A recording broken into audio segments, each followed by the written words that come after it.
Kondisi Partai Demokrat saat ini memang sangat-sangat mengkhawatirkan. Bagaimana tidak?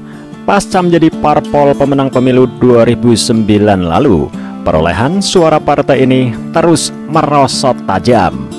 Pada pemilu 2009, Partai Demokrat memperoleh 150 kursi dari total 560 kursi yang ada. Kemudian pada pemilu 2014 hanya memperoleh 61 kursi saja, turun sangat tajam, setajam silet. Dan pada pemilu 2019 lalu, perolehan kursi partai berlambang bintang Mercy ini kembali berkurang, yakni hanya memperoleh 54 kursi saja. Hal ini tentu tidak lepas dari kelakuan para kadernya sendiri yang rakus-rakus itu. Ngomongnya di TV, katakan tidak pada korupsi, tapi praktiknya katakan tidak pada hal korupsi. Mereka malah melakukan korupsi secara berjamaah.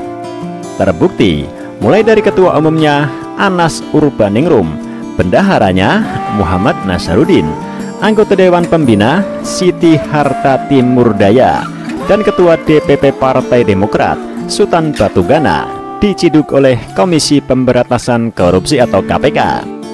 Termasuk juga Menpora Andi Malarangeng, Jero Wacik, Agus Rin M. Najamuddin, dan beberapa kader partai lainnya yang ikut-ikutan maling duit rakyat tersebut. Ironis bukan hambalang dan ironis bukan kepalang. Begitupun dengan Edi Baskoro Yudhoyono alias Ibas, putra kandung SBY itu juga disebut-sebut tersandung kasus korupsi. Hanya saja, menurut mantan anak buah Nazaruddin kala itu, Yulianis, KPK tidak berani menangkap Ibas ini lantaran dihalang-halangi oleh komisioner KPK saat itu, Abraham Samad dan Bambang Wijoyanto, dengan alasan SBY atau Ibas adalah sahabat mereka. Jadi, bisa dibilang hancurnya reputasi Partai Demokrat saat ini serta perolehan suaranya yang terus tergerus adalah karma yang harus diterima akibat dari kerakusan kadernya sendiri, bukan karena pihak lain atau orang lain. Nah, agar tetap selamat dan lolos parliamentary threshold, partai ini harus berbuat sesuatu dalam rangka menaikkan citranya yang sudah terlanjur hancur lebur. Langkah politik yang diambil oleh Partai Demokrat pun cukup unik. Pertama, menggunakan politik terzalimi, seperti yang pernah dilakukan oleh SBY kepada Megawati menjelang Pilpres 2004 dulu, yang mana kala itu, agar mendapat simpati dari masyarakat, SBY memposisikan dirinya sebagai menteri yang terzalimi oleh Presiden Megawati. Padahal, dialah yang membohongi ketua umum PDIP tersebut. Ngomongnya tidak akan nyapres, tetapi di hatinya sebenarnya pengen nyalon juga. Kemudian pada tahun 2018 lalu, SBY kembali menampilkan dirinya sebagai orang yang teraniaya di hadapan publik, yang manakala itu baliho dan bendera Partai Demokrat dirusak oleh orang tidak dikenal di Riau. Dengan muka memelas, SBY pun mengatakan, menyayat hati, ini ulah pihak-pihak tertentu atau saudara-saudara kami, masyarakat Riau sudah berubah, ucapnya dengan nada lirih.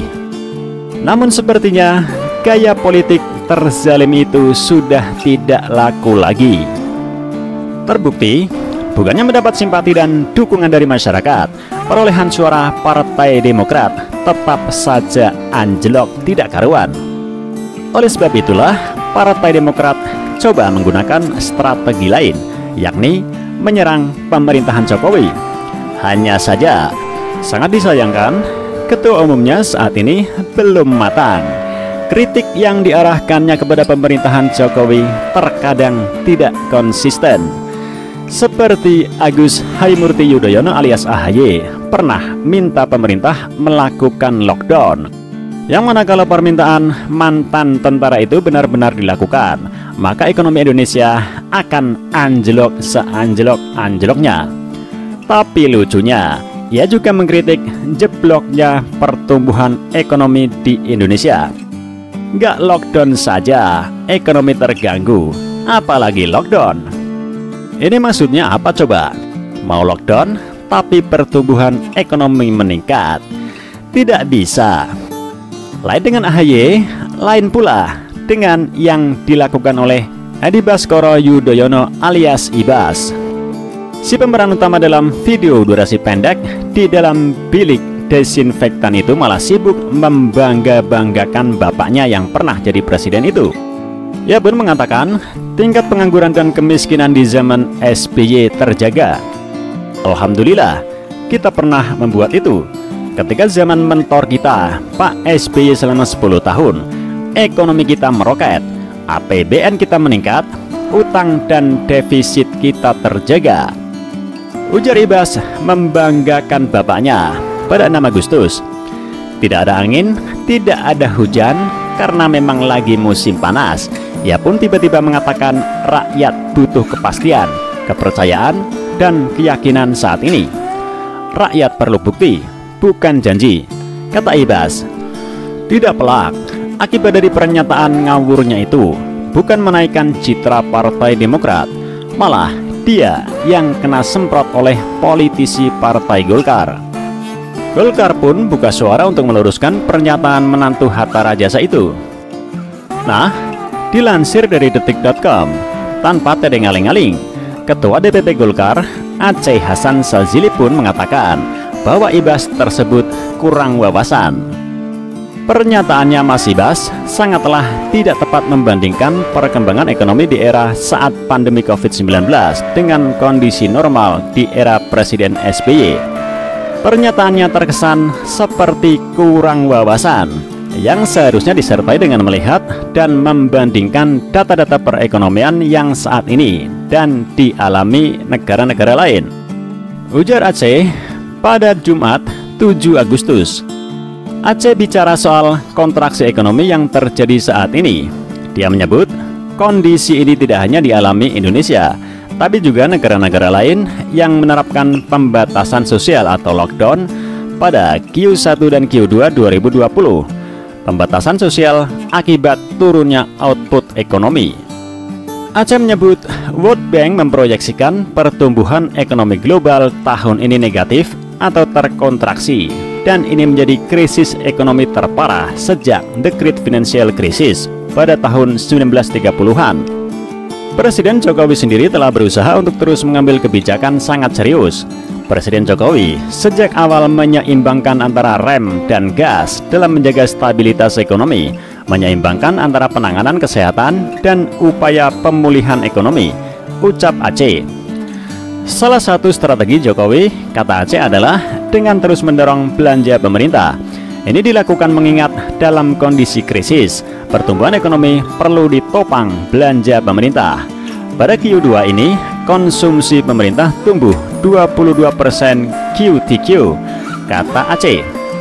Coba lihat data-data dari negara lain tentang pertumbuhan ekonomi pada kuartal kedua. Misalnya Singapura mengalami minus 12,6%, Jerman 10,1%, Amerika Serikat 32,9%, dan negara-negara lainnya yang telah mengalami resesi, jelas Aceh. Aceh mengakui Indonesia saat ini memang perlu bekerja keras menghindari resesi. Dia menegaskan Jokowi telah melakukan kerja keras itu. Oleh karena itu, pemerintah Jokowi masih terus berusaha memulihkan ekonomi disertai dengan penanganan kesehatan secara seimbang agar keselamatan warga tetap menjadi prioritas, tegas Aceh. Ibas, nggak kakaknya nggak adiknya sama saja. Itulah kalau politisi terlalu dimanja oleh bapaknya. Nalar mereka pun terkadang nggak nyampe ke fakta dan realita yang sebenarnya. Zaman SBY kan tidak ada corona. Seluruh dunia juga terdampak secara ekonomi dengan adanya wabah COVID-19 ini, bukan hanya Indonesia. Dan Presiden Jokowi juga sudah berusaha mati-matian agar stabilitas ekonomi tetap terjaga. Di antaranya adalah dengan terus mendorong belanja pemerintah, membagikan bansos dalam jumlah yang sangat besar kepada masyarakat miskin, dan lain-lain. Memangnya apa kontribusi SBY di masa pandemi COVID-19 ini? Selain daripada menciptakan lagu tentang corona, tidak ada. Tapi sepertinya pernyataan Ibas itu ada juga benarnya. Ekonomi memang meroket di zaman SBY berkuasa dulu. Tapi yang meroket itu ekonominya keluarga Cikias.